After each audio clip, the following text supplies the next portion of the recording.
রাজধানীর কেবি কনভেনশন হলে কার্যক্রম নিষিদ্ধ আওয়ামী লীগের নেতাকর্মীদের গোপন বৈঠকের সঙ্গে সম্পৃক্ততার অভিযোগে মেজর সাদিকের স্ত্রী সুমাইয়া জাফরিনের রিমান্ড শুনানি চলছে।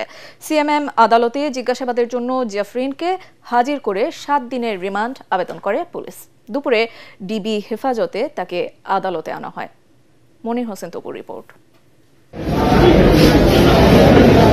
রাজধানীর বসুন্ধরায় কেবি কনভেনশন হলে গেল ৮ জুলাই বিদেশে কর্মী প্রশিক্ষণের কথা বলে ৩০০ থেকে ৪০০ অবসরপ্রাপ্ত সরকারি কর্মকর্তা কর্মচারী, ছাত্রলীগ ও আওয়ামী লীগের নেতাকর্মীরা জড়ো হয়। পুলিশ প্রাথমিকভাবে জানতে পারে আওয়ামী লীগের রাজনীতির সাথে জড়িত শারমিন নামের এক নারী ওই হলটি ভাড়া করেন। জানা যায় তার বাড়ি গোপালগঞ্জ। সেদিন বৈঠক ও প্রশিক্ষণের বিষয় এবং উপস্থিত নেতাকর্মীদের পরিচয় গোপন রাখতে কেবি কনভেনশন হলের সিসি ক্যামেরার সংযোগ বিচ্ছিন্ন করে দেয় এক যুবক। সেই ফুটেজ সংগ্রহ করেছে পুলিশ। তদন্ত করে দেখছি এখানে যারা সমবেত হয়েছিলেন তাদের কি উদ্দেশ্য ছিল এবং এখানে ভিন্ন কোনো পরিকল্পনা ছিল কিনা, এই সব খুঁটিনাটি দিক আমরা বিশ্লেষণ করে দেখছি। বিদেশে লোক নেওয়ার প্রশিক্ষণ নাম দিয়ে বিভিন্ন বয়সের বিভিন্ন শ্রেণীর লোকজনকে প্রশিক্ষণের নাম দিয়ে জড়ো করা হয় এবং এখানে ৩০০-৪০০ লোক ছিল বলে আমাদের কাছে তথ্য রয়েছে।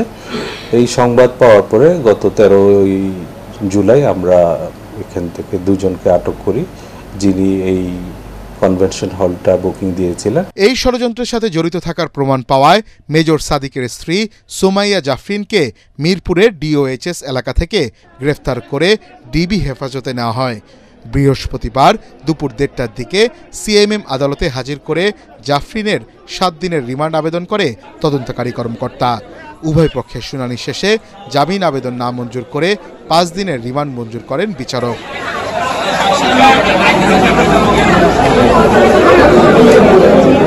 ডিএমপির ডিসি মিডিয়া মোহাম্মদ তালিবুর রহমান বলেন, এই রাষ্ট্রবিরোধী ষড়যন্ত্রের ঘটনায় জাফরিনের কি ভূমিকা ছিল তা খতিয়ে দেখা হচ্ছে। সুমাইয়া জাফরিন নামক এক নারীকে এই ঘটনায় সংশ্লিষ্টতার অভিযোগে হেফাজতে নিয়েছি এবং তাকে ইতিমধ্যে আদালতে প্রেরণ করা হয়েছে। আমরা তার সাথে বিস্তারিত কথা বলে বিশদ জিজ্ঞাসাবাদে হয়তো তার সংশ্লিষ্টতা এবং অন্যান্য বিষয়গুলো জানার চেষ্টা করব। 17 জুলাই অভিযুক্ত সেনা কর্মকর্তা মেজর সাদিককে তার উত্তরার বাসা থেকে আটক করে সেনা হেফাজতে নেওয়া হয়। ভাটারা থানার সন্ত্রাস বিরোধী আইনের এই মামলায় এখন পর্যন্ত 28 জনকে গ্রেফতার করা হয়েছে। বিভিন্ন মনির হোসেন তপু, এটিএন বাংলা, ঢাকা।